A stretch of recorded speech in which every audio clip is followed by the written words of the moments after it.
Halo, jumpa lagi dengan saya. Di kesempatan kali ini aku mau bahas gagal bayar di aplikasi pinjaman online Uangmi, atau bahasa kerennya itu Galbay Uangmi ya. Soalnya dari teman-teman banyak yang menanyakan telat bayar di aplikasi Uangmi ya. Maka dari itu aku mau bahas resikonya apa aja sih kalau kita telat bayar di aplikasi pinjaman uang online Uangmi ya. Oke, sebelum kita bahas, kita lihat dulu status Uangmi itu seperti apa ya.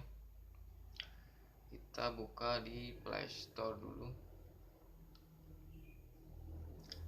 Untuk Uangmi di sini sudah terdaftar di OJK ya, Otoritas Jasa Keuangan, dan juga AFPI ya, Asosiasi Fintech Pendanaan Bersama Indonesia. Buat teman-teman mungkin ada yang belum paham ya, AFPI itu apa. AFPI adalah sebuah organisasi yang menaungi pelaku usaha fintech peer-to-peer lending atau fintech pendanaan online di Indonesia, dan juga pun OJK ya. Kalau OJK adalah lembaga yang independen yang mempunyai fungsi, tugas, wewenang pengaturan, pengawasan, pemeriksaan, dan penyidikan ya.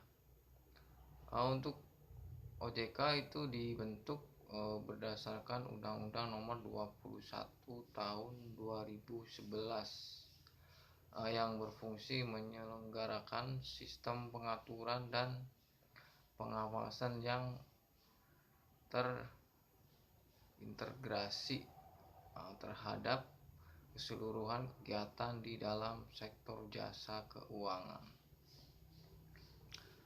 Dan juga untuk Uangmi ini bisa kita lihat ya, di download lebih dari 1 juta orang ya.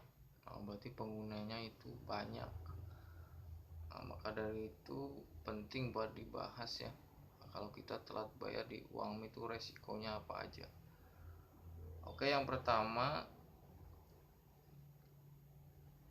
yang banyak ditanyakan, apakah kalau kita telat bayar di Uangmi itu bakal sebar data ya. Dan untuk itu kita lihat di aplikasinya, kalau Uangmi itu nggak bisa sebar data ya, karena Uangmi itu hanya punya akses kamera dan lokasi ya. Jadi intinya tidak punya akses kontak. Jadi kalau kita telat bayar itu Uangmi nggak bisa sebar data ya, karena nggak punya akses ke kontak. Lalu berikutnya kita coba lihat ya status Uangmi di OJK ya.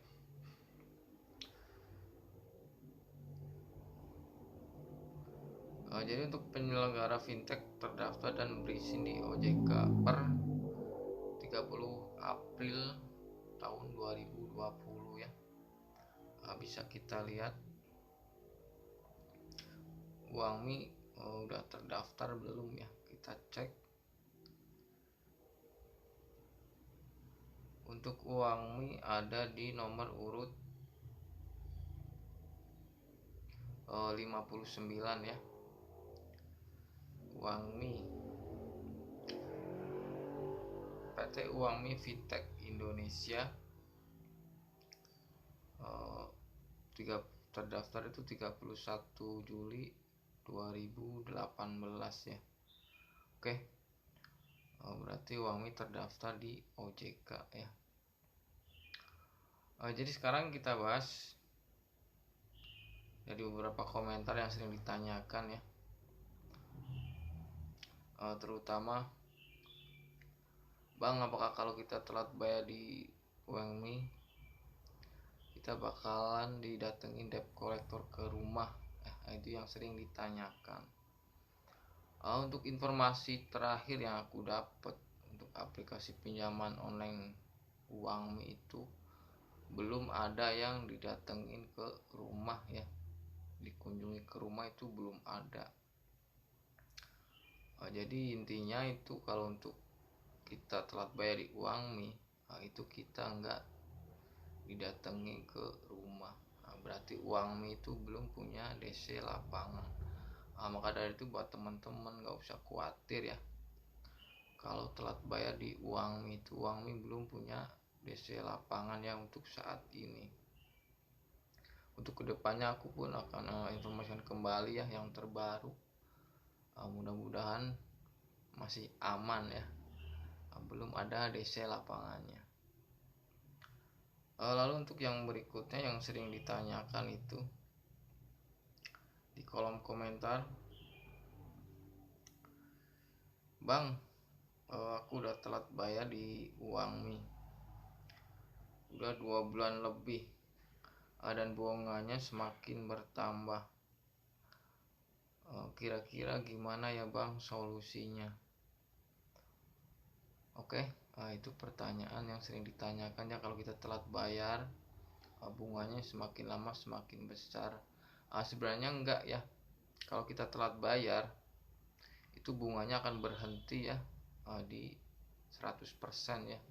100% dalam arti seperti ini, misalnya kita minjem uang 1 juta ya pokoknya ya. Setelah itu kita telat nggak bayar sekian bulan, setelah ntar bunganya itu 100% yaitu 1 juta, itu bunganya akan berhenti di situ ya. Jadi nggak mungkin pokok dan bunganya itu lebih besar bunganya, itu enggak ya. Jadi berhenti ntar kalau bunganya udah 100% ya. Jadi bisa punya utang 1 juta, setelah bunganya itu 1 juta, itu akan berhenti di angka 1 juta rupiah. Jadi kemungkinan nggak mungkin ya kalau kita minjam 1 juta ntar bunganya jadi 2 juta rupiah, itu enggak. Dan sedangkan kalau kita sudah nggak mampu bayar, kalau menurut aku buat yang masih mampu silahkan dibayar. Kalau yang sudah nggak mampu mending nggak usah dibayar ya, itu saran dari saya. Kenapa nggak usah dibayar? Karena kita sudah nggak mampu ya, untuk bayar bunganya aja kita udah nggak mampu, apalagi untuk pokoknya ya. Maka dari itu aku sarankan mendingan nggak usah dibayar ya, ini kalau kita sudah nggak mampu bayar. Jadi saking mentok-mentoknya kita, resikonya kalau nggak bayar pinjaman online itu paling kita masuk ke slik ya, slik OJK ya. Kalau dulu istilahnya itu BI checking, kalau sekarang udah berganti istilah ya menjadi slik OJK. Paling itu saking pahit-pahitnya kalau kita nggak mampu bayar. Oke, itu informasi dari saya, semoga bermanfaat. Mohon maaf jika ada kata-kata yang salah. Sampai jumpa di video berikutnya dan terima kasih.